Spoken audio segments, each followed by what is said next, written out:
ஏத்துன banner எல்லாம் இறக்கிதான் ஆகணும், ஒட்டின போஸ்டர் எல்லாம் கிழிச்சுதான் ஆகணும், மேலே போனவன் எல்லாம் கீழே இறங்கிதான் ஆகணும். இப்ப நான் மேல இருக்க ஒரு நாள் நான் கீழே இறங்கத்தான் போறேன்.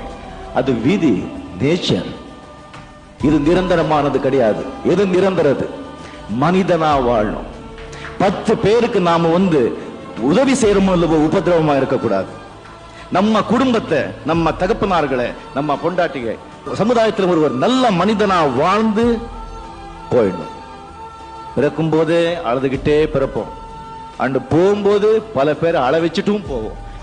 இருக்கும்போது எல்லாருக்கும் சிரிக்க வச்சுட்டு சந்தோஷமா இருக்கலாம் சொல்லி. நம்ம தேசத்தோட எதிர்காலம் குழந்தைங்க கிட்டே இல்லை, அந்த குழந்தைங்களை பெற்றிருக்கிற அந்த பெற்றோர்கிட்ட தான் இருக்கு. ஸோ நீங்கள் அந்த குழந்தைகளுக்கு சாப்பாடு கொடுக்குறீங்களோ இல்லையோ, நல்ல படிப்பு கொடுக்குறீங்களோ இல்லையோ, அவங்க நல்ல மனிதனாக நல்ல அன்பை கொடுத்து